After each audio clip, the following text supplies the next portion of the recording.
Aflatoxin uruhumbu rufata ibihingwa kuva mu butaka kugira ngo isaruwe, ariko bikaba ikibazo gikomeye mu gihe umusaruro wanikwa cyangwa uhunikwa.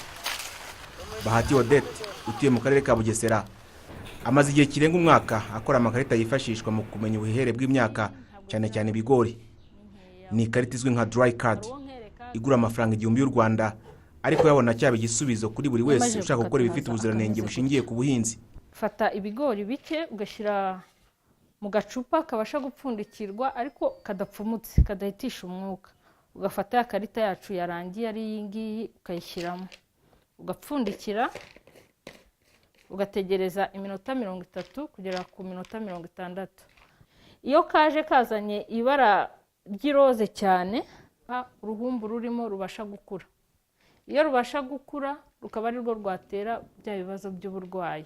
Ariko nimba ugashyizemo kakazana iri bara ryo hasi ry'ubururu cyangwa iri ngira aya mabara atatu ari hasi, no kuvuga ko ya myaka yacu yumye ishobora kubikwa neza mu bubiko bwabigenewe nta kibazo. Inganda zitunganya ibikomoka ku buhinzi zitandukanye zo mu Rwanda nizo zitabira kugura bene aya makarita, gusa kubera ko umusaruro uva mu bahinzi ubutapimwe bituma urenga 1/2 cyawo bagiye muri iyi nganda bawusubizayo kubera ko ufite igipimo cya Aflatoxin kiri hejuru. Abacuruza imyaka cyane cyane ibigori basanga bene izi karita zakemura iki kibazo, ariko bigahera mu bahinzi kuko ubusanzwe apimisha uburyo bwa gakondo. Niba rero umuhinzi asaruye imyaka mbere ko yajyana ku isoko akaba yamenya urwego ugezeho rwo kuma, abibwiwe n'iyo karite uriya mudamu afite iri mu rwego rwo kumenyesha umuntu ko imyaka ye yumye, numva cyaba kimwe mu gisubizo. Systeme risanzwe iriho mu kugura imyaka, icyo cyerekeranye no gupima Aflatoxin ntago byabagaho. Abantu barebeshaga izisho bakavuga bati imyaka yacu bayirebeye uko imeze, bagashyira ku ryinyo, bagakoresha ubundi buryo. Nkumva rero ubwo haje noneho indi technology kandi ntekereza ko itagoye, nayo twayigerageza.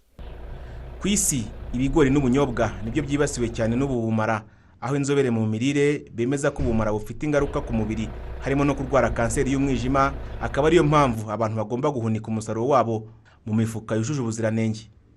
Imyaka yo gukiramo urafunga neza, aho imyaka wagereje kuvuga wayigereje hano urafunga neza ku buryo nta mwuka usigaramo, ukazirika neza. Iyo wamaze kugira kurya imyaka yagiye mu bwomara bwa Aflatoxin, ni ukuvuga ngo iyo yabaye nyinshi mu mubiri wawe, ni ukuvuga ngo ntago amavitamine ukura mu biryo cyangwa ama minerals ziramyunyungugu na za vitamine ntago wabasha kuzabsorba kuzakira kubera bwa bumara bwa Aflatoxin. None ariho bitera kugira imirire mibi cyangwa igwingira. Ibihugu bisaga 100 byashyizeho amabwiriza yo kurwanya Aflatoxin. Buri mwaka abantu barenga 26,000 muri Afurika bicwa n'indwara zituruka kuri ubu bumara, aho 5,000 ari abo muri Nigeria gusa. Ubushakashatsi bugaragaza ko mu bihugu bya Afurika y'Iburasirazuba 25% by'ibihingwa byibasiwe n'ubumara bwa Aflatoxin. Umuyobozi mukuru w'ikigo cyo guteza imbere ubuhinzi n'ubworozi RAB, Karangwa Patrick, avuga ko no mu Rwanda iki kibazo gihari kandi gikurikiranwa bya hafi. Mu gihe byashoboka ko kandi nizo mbaraga tumo dushyiramo, byashoboka ko umusaruro wose nta numwe wangirika kubera Aflatoxin, n'inganda zacu zarushaho gutera imbere kurushaho kuko zajya zibona umusaruro wose zikenewe. Rero ikibazo rero kuko kirahari kandi turimo turashyira imbaraga zishoboka dufatanije n'inzego zose kugira ngo gikemuke.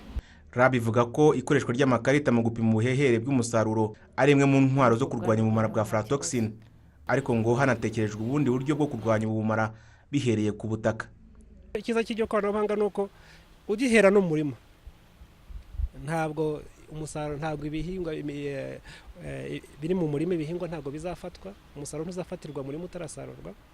Kandi n'ubinasarura aho uzajyana, aho uzagenda ugahunika, zasanga za champignon bwa buhunyo bwangiza butera uburozi butarabashije kwiyestara, butarabashije kugera kuri wa musaruro wacu, kubera ko hariho iyo biological control product, kuko hariho izo champignon zindi, izo buhunyo bundi bwo budatera uburwayi ahubwo buhangana n'ubutera uburwayi. Joseph Asako, umuyobozi w'ikigo gikora ubugenzuzi ku bumara bwa Aflatoxin muri Afurika PAKA, avuga ko nibura buri mwaka $370 z'amadolari y'Amerika zishorwa mu bikorwa byo kurwanya ubumara.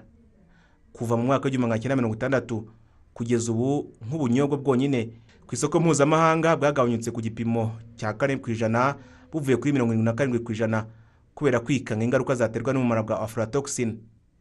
Jean Claude Mutuyezu, i Kigali.